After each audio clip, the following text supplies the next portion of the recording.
Dieu, qui se répand en cet endroit, que ça se répande aussi dans vos maisons, dans vos demeures, où que vous soyez, dans votre taxi, dans votre voiture, en train de suivre le culte, recevez cela au nom de Jésus. Nous ouvrons nos Bibles, mes amis, en Chronique 17. Allons lire 1 au verset 14, un Chronique chapitre 17. Un Chronique chapitre 17. Nous lirons à partir du premier verset. N'oubliez pas notre thème, Jésus-Christ, l'unique chemin qui mène vers Dieu le Père. Jésus-Christ, l'unique chemin qui mène vers Dieu le Père. De l'Ancien Testament au Nouveau Testament, de l'Ancienne Alliance à la Nouvelle Alliance, il n'y a qu'un seul chemin qui mène vers Dieu le Père. Un Chronique chapitre 17. Un Chronique chapitre 17 est notre texte de base. Mais je nous lirai d'autres textes au fur et à mesure. Mais écrivez aussi Hébreux chapitre 1, du premier verset au verset 8. Hébreux chapitre 1, du premier verset au verset 8. Nous allons lire en Chronique chapitre 17. Ouvrez vos Bibles, mes amis. La foi chrétienne repose sur les vérités bibliques. Amen. Sur les saintes écritures. En Chronique, chapitre 17, nous commençons à partir du premier verset. Lorsque David fut établi dans sa maison, il dit à Nathan, le prophète, voici, j'habite dans une maison de cèdre, et l'arche de l'alliance de l'Éternel est sous une tente. Nathan répond à David, fais tout ce que tu as dans le cœur, car Dieu est avec toi. La nuit suivante, la parole de Dieu fut adressée à Nathan. Va dire à mon serviteur David, ainsi parle l'Éternel. Ce ne sera pas toi qui me bâtiras une maison pour que j'en fasse ma demeure. Notez bien. Il dit, ça ne sera pas toi qui me bâtira une maison pour que j'en fasse ma demeure. Car je ne point habiter dans une maison depuis les jours où je fais monter Israël jusqu'à ces jours. Mais j'ai été dans des temps en tente et des demeures. Partout où j'ai marché avec tout Israël. Et je dis un mot à quelqu'un. Et je dis un mot à quelqu'un des juifs d'Israël à qui j'avais ordonné de paître mon peuple. Et je dis, pourquoi ne me bâtissez-vous pas une maison de cèdre? Maintenant tu diras à mon serviteur David, ainsi parle l'Éternel des armées. Je t'ai pris au pâturage, derrière les brebis, pour que tu sois chef de mon peuple d'Israël. J'ai été avec toi, partout où tu as marché. J'ai exterminé tous tes ennemis devant toi. Et j'ai rendu ton nom semblable au nom des grands qui sont sur la terre. J'ai donné une demeure à mon peuple d'Israël. Et j'ai planté. Et je l'ai planté pour qu'il soit fixé et ne soit plus agité. Pour que les méchants ne les détruisent plus, comme auparavant. Et comme à l'époque où j'avais établi des juges sur mon peuple Israël, j'ai humilié tous les ennemis. Et je t'annonce que l'Éternel te bâtira une maison. Il y a tellement de prophètes, je ne suis pas là ce matin. Il y a tellement de bonnes choses, mes amis. La Bible est merveilleuse. Écoutez à partir du verset 11. Quand tes jours seront accomplis, et quand tu iras auprès de tes pères, je lèverai ta postérité après toi, et l'un de tes fils, et j'affermirai son règne. Ce sera lui qui bâtira une maison. Et j'affirmerai pour toujours son trône. Le verset 13, mes amis, c'est formidable sur une main. Je serai pour lui un père. Et il sera pour moi un fils. Et je ne lui retirerai point la grâce. Comme je l'ai retiré à ce qui t'a précédé. Verset 14. Je l'établirai pour toujours dans ma maison et dans mon royaume. Et son trône sera toujours affermi. Mes amis, pour la petite histoire avant de toucher le fond de ma prédication ce matin, oh comme je sens mon Isaïe de joie. David se retrouve enfin roi, régnant sur toutes les 12 tribus d'Israël. Et il fut établi dans son palais construit de cèdres, des bois de luxe. C'était une maison glorieuse, un palais royal. Mais pendant qu'il était dans son palais, David se rappelle que l'arche de l'Éternel est sous les tentes. David s'est dit, je ne peux pas être, je ne peux pas être, aussi longtemps que moi je suis une des mères parties de cette l'arche de Dieu est dans une tente. David dit non, ce n'est pas normal. Oh, je ne vais pas entrer en profondeur. Mais David a dit ce n'est pas normal que moi je sois heureux dans cette belle maison, dans ce beau bâtisse. Mais mon Dieu à moi, l'arche est sur les tentes. Et il dit au prophète Nathan que je vais pour lui. Il demeure. Parce que mes amis, David se rend compte de là où il a ramassé. Il s'est dit, si je suis arrivé là où je suis, je ne peux pas admettre que mon Dieu soit dans une tente. Ça sera comme une insulte à l'endroit de celui qui m'a ramassé de là les brebis. Et David se donne lui-même l'obligation de bâtir pour Dieu une demeure. Et Dieu qui est estomaqué de ces désirs glorieux qui courent du cœur de David, il dit à Nathan, va dire à David, depuis que je fais sortir Israël, jusqu'à ce jour, je n'ai jamais habité dans une demeure. Personne n'a songé de bâtir une demeure. Et moi non plus, je n'ai jamais demandé ça à quelqu'un. Et je demandais au juge, je n'avais demandé à personne. Mais comme David a pris l'initiative, ok, moi Dieu, je lui bâtirai une maison. Je ne suis pas dans ça encore, mais ça me fait quand même du bien. Mais je n'entrerai pas dans ça prochainement. Mais il dit à David, par le prophète Nathan, il dit à David, ça ne sera pas lui qui me bâtira une maison. Ça ne sera pas lui. Mais il dit, lorsque ces jours seront accomplis, et lorsqu'il sera auprès de ses pères, ça veut dire quoi? Lorsque David serait déjà dans la tente, serait mort, et qu'il serait enterré. Il dit, après la mort de David,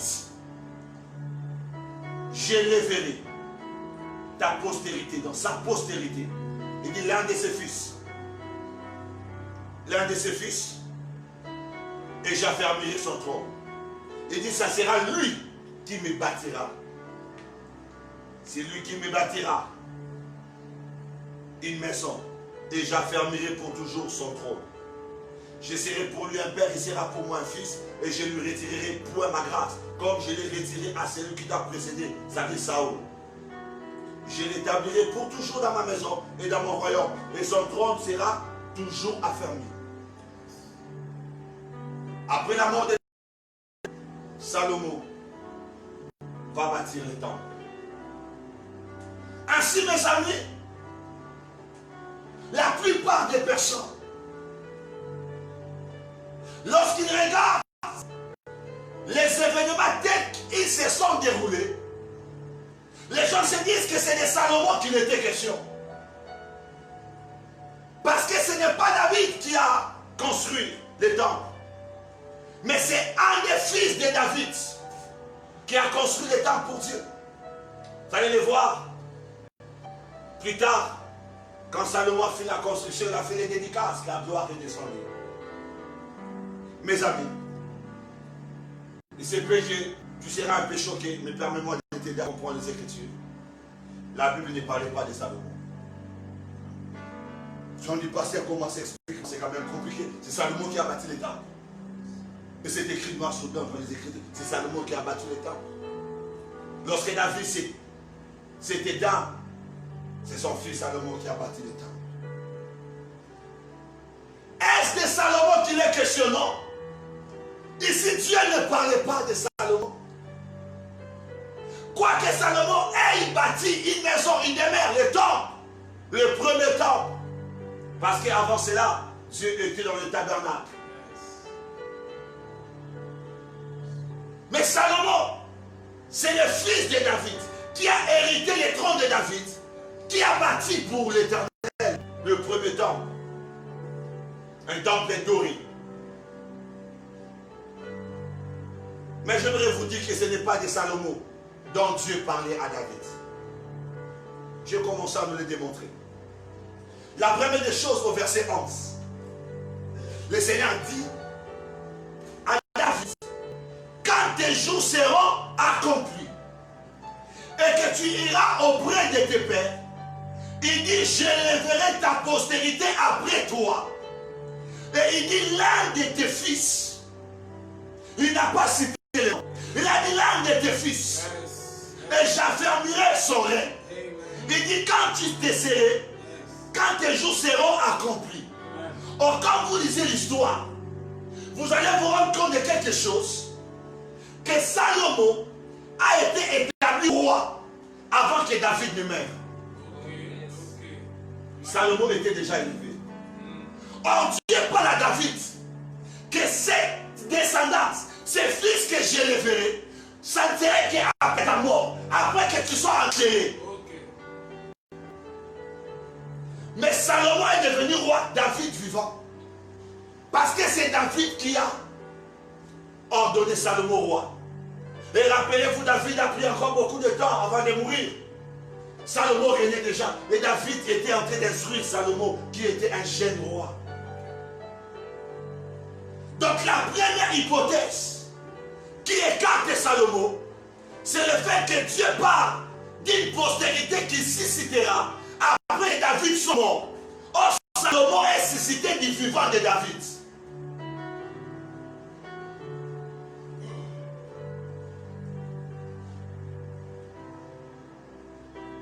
La deuxième vérité ou argument pour élaguer Salomon, c'est que la Bible dit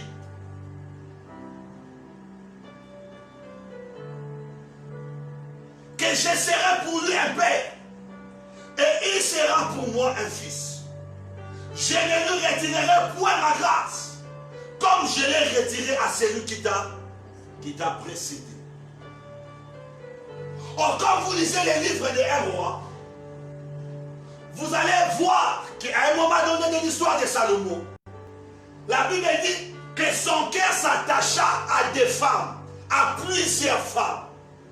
Et Salomon épousa les princesses des nations que l'Éternel avait interdites à Israël de prendre pour leurs fils, leurs filles.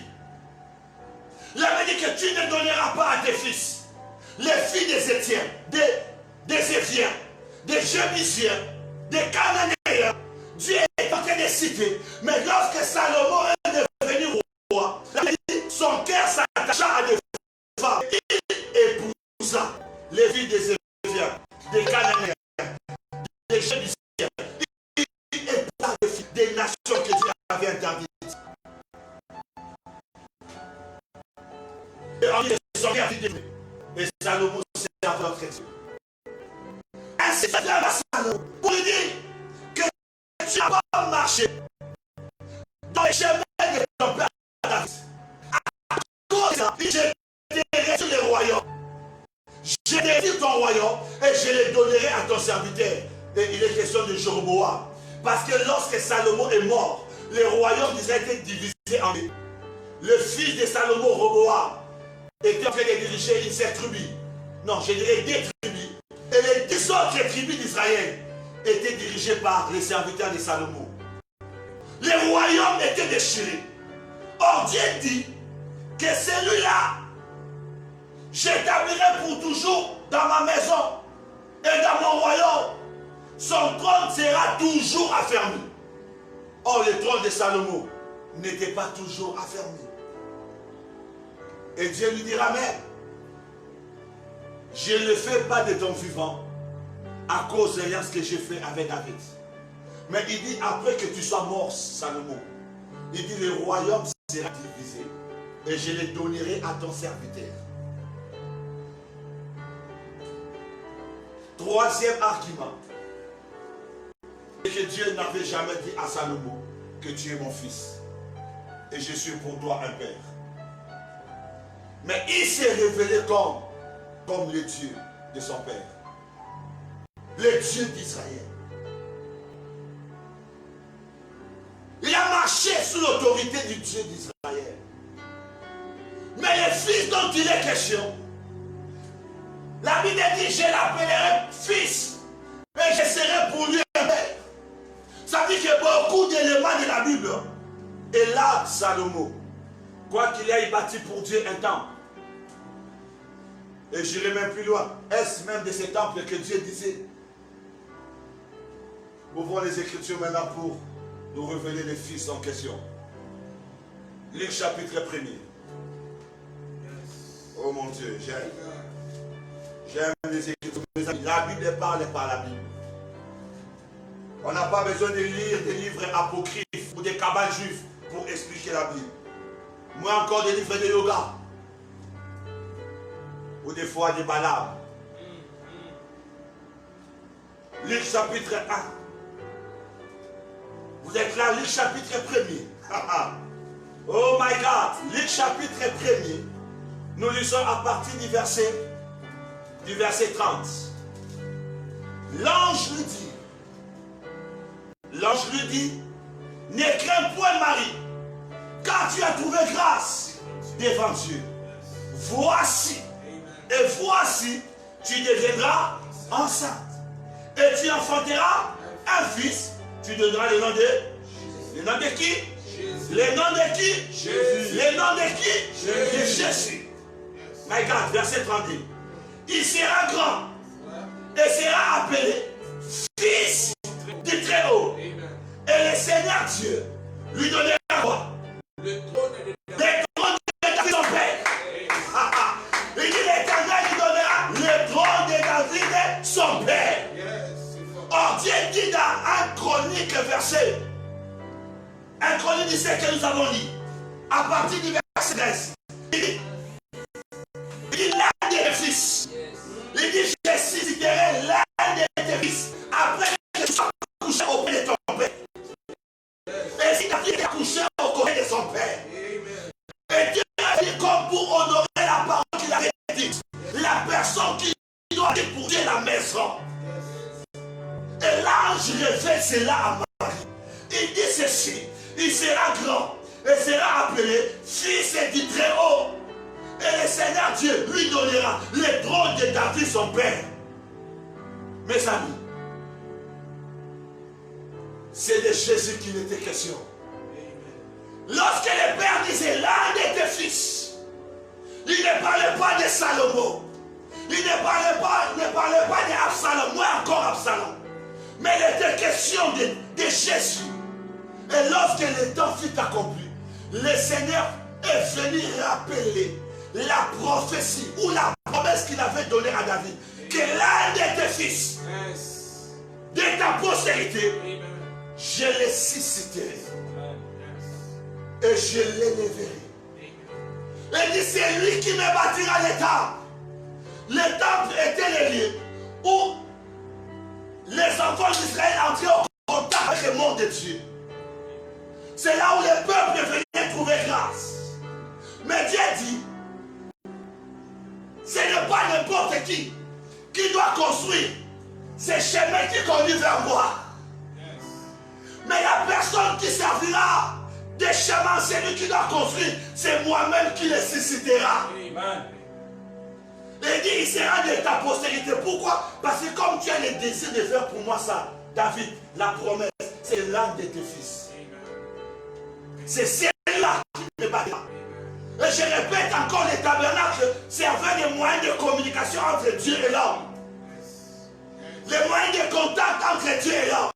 C'était comme les chemins par lesquels l'homme était censé passer pour atteindre Dieu. Et le Seigneur s'est choisi lui-même.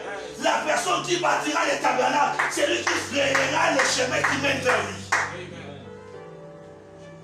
Oh my God, c'est formidable. C'est formidable. Des Genèse à Apocalypse, de l'ancienne alliance à la nouvelle alliance. Il n'y a pas deux chemins, il n'y a pas trois chemins. Il n'y a qu'un seul chemin qui conduit vers Dieu le Père. les trônes de David, son père. Avant que je touche le verset 33, mes amis, lisez avec moi. Oh my God. Luc, et plutôt Marc, chapitre 10. Marc, chapitre 10. Nous allons vous démontrer par les Écritures. La Bible parle par la Bible. Marc, chapitre 10.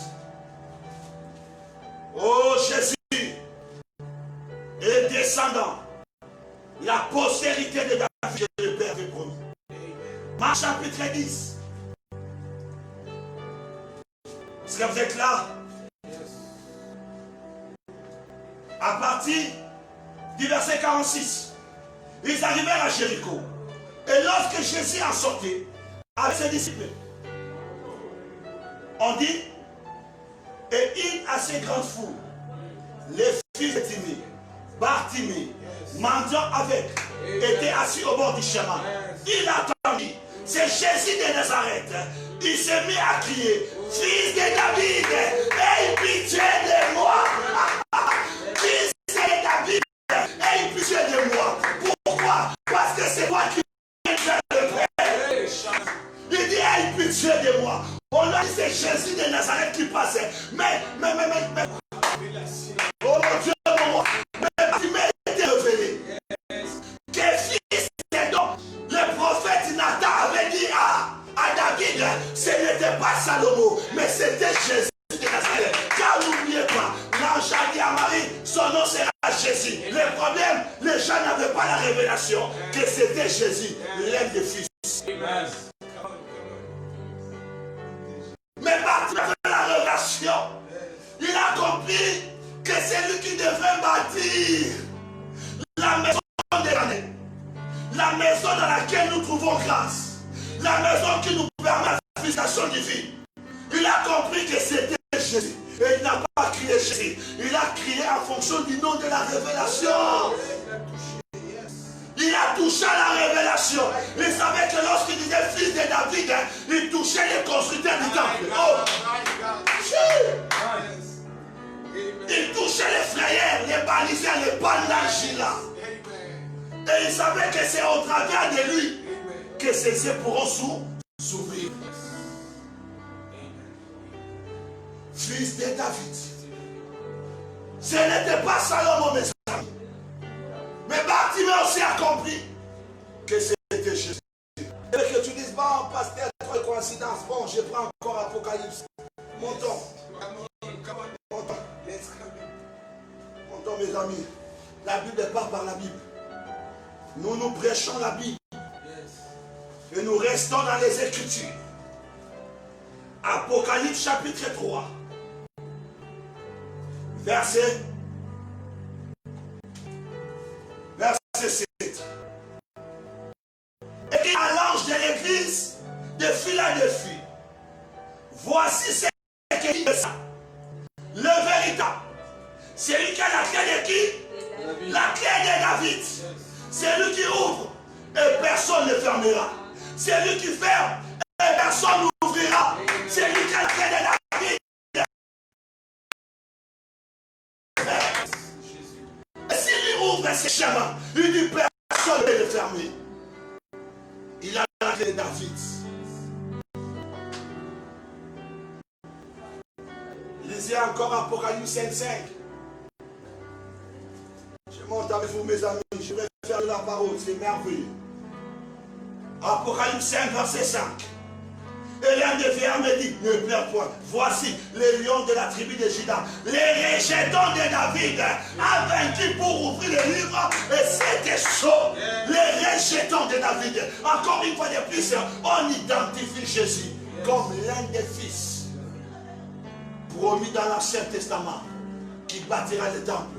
C'est pourquoi je me permets déjà de vous dire d'emblée que le temple dont Dieu parlait, ce n'était pas celui que Salomon avait construit.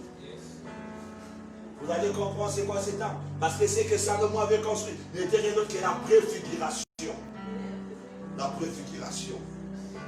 Je vais encore vous démontrer que c'était pas.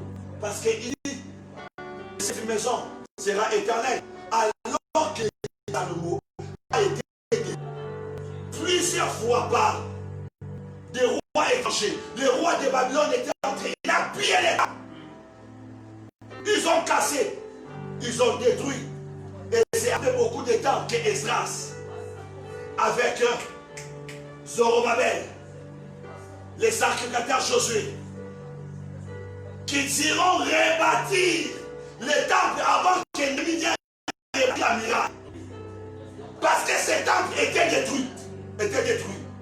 Et la Bible même dit, les jours ont posé la pierre du fondation, il y avait des gens qui pleuraient parce qu'ils se disaient que la gloire de la première maison était plus grande. Elle n'était pas comme ça. Les gens pleuraient parce qu'ils avaient fait le temple. Le deuxième temple n'avait rien à voir avec le premier temple. Et encore, aujourd'hui, il ne reste que les murs de plantation. Ces fameux temples ont été complètement détruits. Ces fameux temples complètement détruits. N'avez-vous pas appris qu'il serait le projet de rebâtir ces temples? Oh, la Bible dit que cette maison est une maison éternelle. Affermée. Cette maison ne passera pas.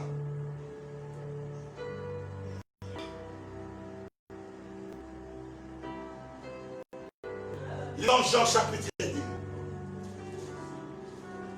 Vous allez voir les constructeurs du temple. Jean chapitre 10. Oh mes amis, c'est formidable. Nous sommes en train de clôturer le clou de confinement et nous sommes en train d'élever celui qui a bâti les temples. Jean chapitre 10. Vous êtes là avec moi? Nous prenons le verset 18. Les Juifs, prenant la parole, ils disent: quel miracle nous montre-t-il pour agir de la sorte? Jésus leur a répondu: détruisez ces temples. Et en 3 jours, je les relèverai. Les Juifs disent: il a fallu 46 ans pour bâtir ces temples. Et toi, en 3 jours, tu les relèveras. Verset 21. Il parlait du temple de quoi? Il parlait du temple de quoi? Le temple de son corps. Il était donc question du corps de Christ. Il était donc question de l'église.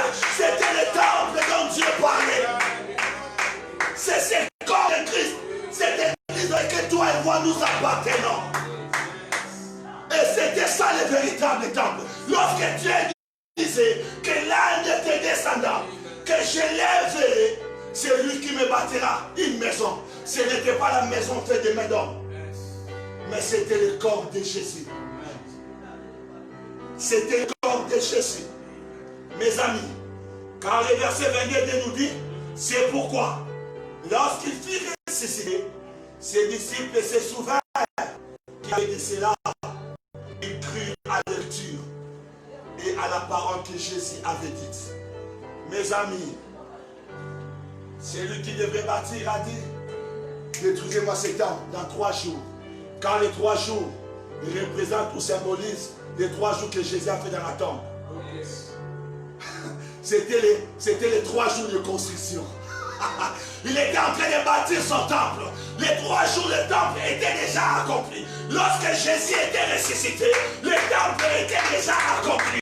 Parce que la Bible déclare que notre foi repose sur la mort et la résurrection de Christ. Si nous parlons de l'Église, c'est à cause de la mort et la résurrection de Christ. Lequel Christ a fait 3 jours dans la tombe. 3 jours. Il a rebâti les temples. Donc Dieu avec Anatole, que les descendants me bâtira. Et l'Église, c'est le corps de Christ. Et c'est au travers de Christ que Christ se révèle, il se manifeste, que Dieu a accompli des grandes choses sur la terre. Marc 14. Moi j'aime les écritures, mes amis. Marc 14, verset 58. On doit démontrer Bible que Christ est l'unique chemin. Marc 14, verset 58.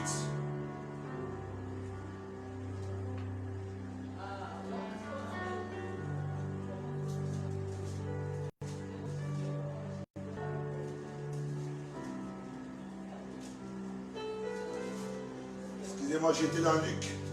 Marc 14. Marc 14, verset 58. La Bible dit, le verset 58 dit, quelques-uns s'élevèrent et portèrent un faux témoignage contre les gens. Nous avons entendu dire, j'ai détruit cet homme, fait le même. Et en 3 jours, j'en bâtirai un autre qui ne sera pas fait de main d'homme. Vous comprenez? Le temple de Salomon était construit par les mains d'homme. Mais l'église n'est pas construite par les hommes. Entre ce qui est fait de main d'homme et ce qui est fait par la puissance du baptiseur éternel Christ, lequel est puissant, lequel est la vraie demeure de Dieu. Parce que ce que les hommes ont bâti, ils peuvent le détruire. Ce que la main humaine a construit, une autre main humaine plus puissante peut détruire. Mais Dieu ne parlait pas de temple que la main d'homme ou la main des hommes allait construire. Il parlait que la main de Dieu allait construire. Plein de choses à dire là-dessus. Matthieu 27, 40. Matthieu 27, 40. À partir du verset 39, écoutez ce qu'on dit de Jésus à la croix. Les passants l'injuriaient et se couchaient la tête en disant, toi qui détruis les temples et qui les rebâtis en 3 jours, sauve-toi toi-même, si tu es qui? Le Fils de Dieu. Et même on déclare qu'il était Fils de Dieu. Il dit, si tu es Fils de Dieu, descends de la croix. Jésus n'avait pas besoin de descendre de la croix parce qu'il fallait qu'il bâtisse. Il fallait qu'il construise la maison de Dieu, la maison de l'Éternel. Et c'était par la croix, par la mort et par la résurrection. L'œuvre de la croix a accompli la prophétie que Nathan avait dit sur David. J'aimerais clôturer mes amis. Prenez-moi Hébreu. On va lire Hébreu chapitre 1er. Hébreu chapitre 1er. N'oubliez pas que Dieu avait dit, il sera pour moi un fils, je serai pour lui un père. N'oubliez pas ça, c'est important. Hébreu chapitre 1er. Mes amis, la Bible parle par la Bible.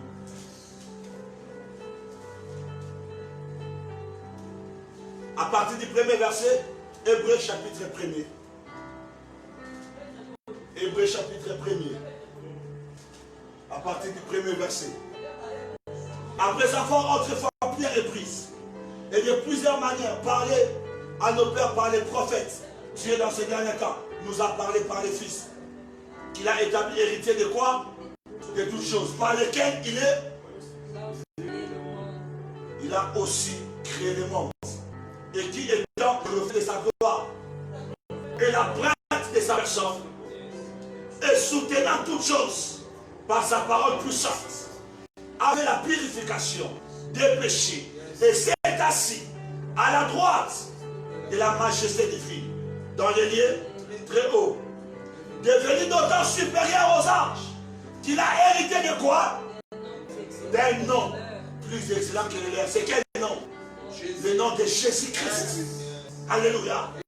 Verset 5, mes amis, disons ça. Vous qui êtes à la maison, lisez ça avec nous. Car aucun des anges, Dieu a-t-il jamais dit, tu es, je t'ai engendré aujourd'hui. Et encore, je serai pour lui, et il sera pour moi. Lorsqu'il est introduit dans les morts, le premier-né, il dit que tous les anges de Dieu l'adorent. Car rappelez-vous encore au Jourdain, pendant qu'il se faisait baptiser, le ciel s'est ouvert. Et il voit ceux qui attendent, celui-ci est mon fils bien-aimé, à qui j'ai placé toute mon affection. Ainsi, le Père avait dit, celui-ci est mon fils. Ainsi, le Père avait dit, je serai pour lui un père. C'est ainsi remarqué que l'une des choses pour lesquelles Jésus a été accusé et qu'il a conduit à la croix, l'accusation principale, Il s'est fait appeler qui? Fils de Dieu très haut. Il appelle Dieu son Père. Oui, parce que c'était l'accomplissement de la prophétie.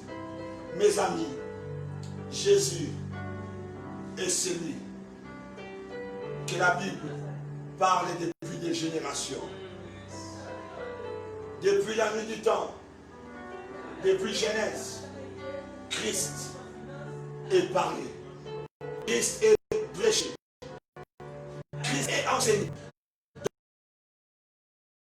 Le message prophétique. Dans les symboles de l'ancienne alliance, nous voyons l'œuvre de Christ. Le seul chemin qui mène vers Dieu le Père. David n'avait pas la révélation. Il pensait que Dieu parlait du temple. C'est comme ça qu'avant sa mort aussi, il a réuni tout le matériel qu'il a donné à son fils. Parce que David n'avait pas la révélation que nous avons dans la nouvelle alliance. Que ce n'était pas de ce temple. Parce que ce temple a été détruit. Il ne reste que le mur de lamentation. Il se lamente. Il a enlevé le mur de lamentation. Mais le corps de Christ, ça fait plus de 2000 ans que personne n'arrive à détruire l'église. Dans chaque génération, dans chaque ère, dans chaque ère de l'histoire, il y a toujours des hommes puissants qui se sont levés pour mettre fin à la foi chrétienne. Mais ils n'ont jamais arrêté l'entreprise de Dieu. Ils n'ont jamais. Rappelez-vous de ce que Caïphe avait dit. Si cette entreprise vient des hommes, ne courons pas les risques de combattre Dieu. C'est ainsi que jusqu'à aujourd'hui, personne n'a arrivé à réduire la maison de l'Éternel. Personne ne les réduira.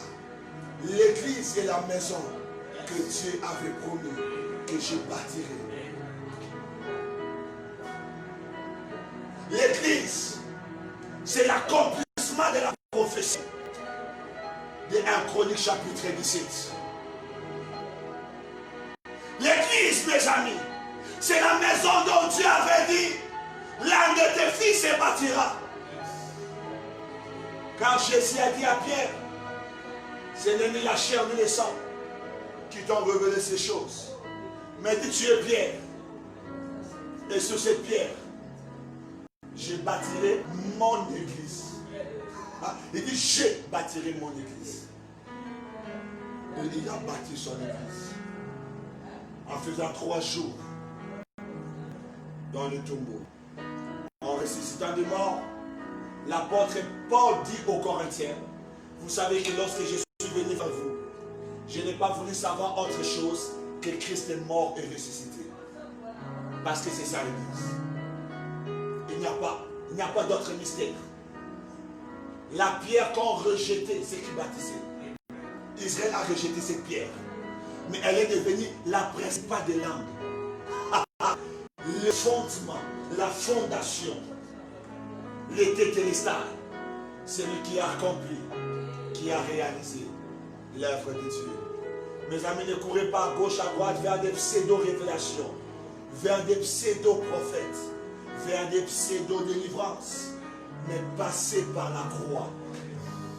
L'unique chemin qui mène vers Dieu le Père. L'unique chemin qui mène vers Dieu le Père. Est-ce que tu peux fermer les yeux, béni Seigneur? Il est tellement merveilleux. Je n'ai pas besoin d'autre chose que de Jésus. Je n'ai pas besoin d'autre chose que de Jésus. Je n'ai pas besoin d'autre chose que de Jésus. J'étais dans l'abîme et je vis passer mon temps après ma omée.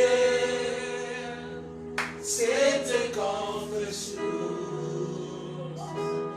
Je vis les prophètes qui ne pouvaient rien pour moi.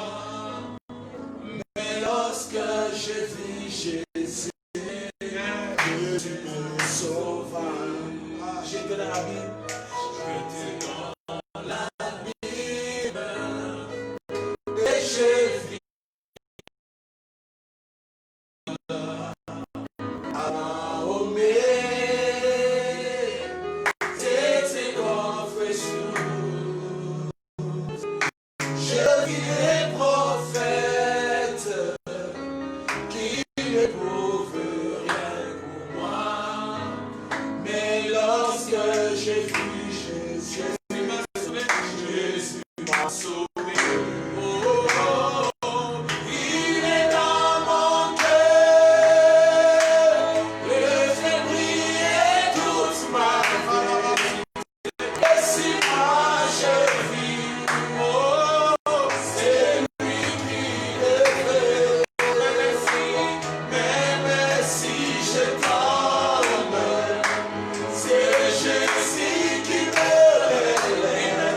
merci pour cette parole.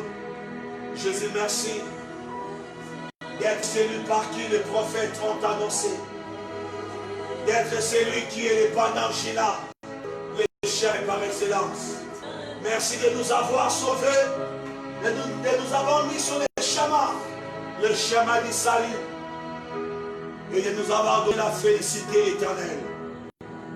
Que gloire te revienne à ton nom de Jésus. Mon ami, prends ton offrande.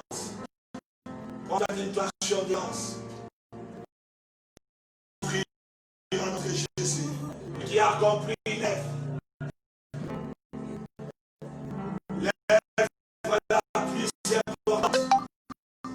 La mesure qui aucun prophète, aucun juge, aucun sacrificateur n'a pu attirer Dieu. Si nous voulons te donner l'offrande, agrée notre offrande, qui est signe de notre gratitude, de notre reconnaissance de ce que tu as accompli pour nous. Au nom de Jésus. Amen.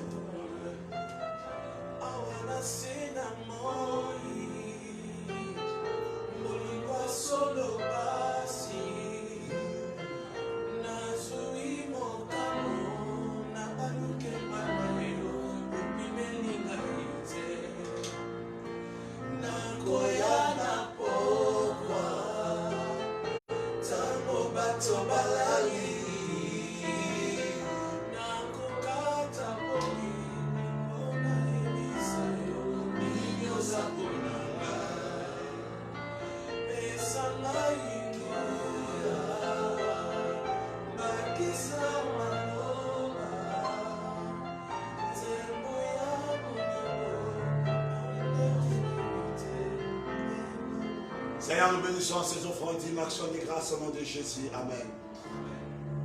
Vous avez écouté la parole chez nous. Vous avez prié avec votre offrande et nous vous prions de les ramener dans votre église d'attache, amener votre offrande, votre dimension de grâce. Dans l'église où vous servez le Seigneur et Christ, vous êtes membre, allez-y mettre votre dimension de grâce là-bas. Ces dimensions vont être dans le panier de l'église. Que Dieu vous bénisse. Alors mes amis, comme je le disais en introduisant ce culte, c'était pour nous un réel plaisir de partager avec vous 4 mois de confinement. Confiné en termes géographiques, mais pas en termes de présence de Dieu. Pas en termes de l'édification de la parole de Dieu. Parce que nous avons partagé des moments inoubliables, des moments wonderful, des moments merveilleux ensemble avec vous. Cette aventure des 4 mois sur les réseaux sociaux, le prier pour les nations, le prier pour les familles. Écoutez, dimanche, nous tenons sincèrement à vous dire un grand merci d'avoir été avec nous pendant tous ces temps. Ça peut être facile, des grands sacrifices ont été consentis, d'avoir toujours ces mégas pour suivre le culte. Un grand merci à vous, que Dieu se souvienne de ces sacrifices que vous avez accomplis. Alors, le grand plaisir, la bonne nouvelle, la grande bonne nouvelle, c'est que ce dimanche 16, c'est la réouverture de nos lieux de culte. Et donc, avant la joie, merci notre amour. Les portes de l'église seront en ce dimanche 16. Alors, mes amis, ne manquez pas ces rendez-vous merveilleux. On va danser, on va adorer Dieu, on va louer, on va des moments de retrouvailles, des moments de joie, de communion fraternelle. Oh, je sens déjà l'ambiance et l'amour de ces gens. J'aime déjà ce programme. J'aime déjà mes amis. Le dimanche 16, nous aurons un culte de dédicace du second semestre de l'année, accompagné de danses, d'actions, de danse. Et dimanche 23, ce sera notre culte d'action de grâce. On viendra encore, le cœur repenti devant Dieu, libre comme des lèvres, exhiba des pas de danse sous l'inspiration de l'esprit. Parce que ça sera seul avec Dieu. Le Dieu qui t'a protégé 4 mois de confinement. Nous avons enterré des grands hommes. Nous avons enterré des pasteurs. Nous avons enterré des hommes politiques. Nous avons enterré des ministres. Nous avons enterré un vice-président en Afrique. Nous avons enterré un ancien président en Afrique. Nous avons enterré des personnalités. Mais mon ami, Covid n'a pas pu t'enterrer. Tu es sorti vainqueur. Alors tu as rendez-vous avec le Seigneur. Ne manque pas ces grands rendez-vous. Les 16, les 20, les dimanches et 30, des moments inoubliables, des rencontres, des destinées, des moments de folie avec Dieu. Oh, j'ai envie de dire, ne rate pas. Alléluia. Que Dieu vous bénisse abondamment. Et nous serons avec vous les derniers là, le jeudi, pour la prière des familles. Que Dieu vous bénisse abondamment. Merci beaucoup. Est-ce qu'on peut dire bye aux amis?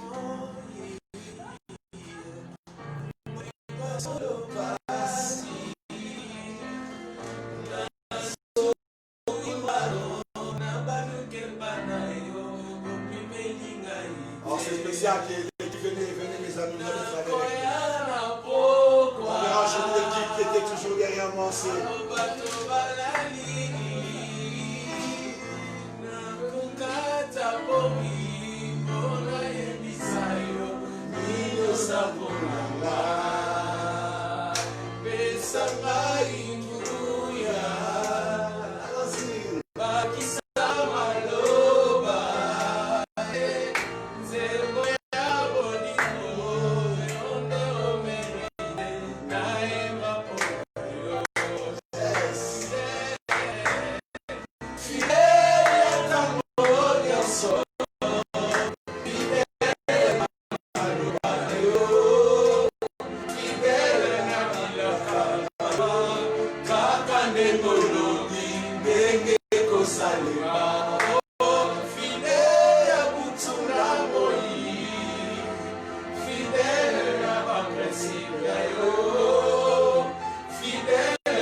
Amen. Amen.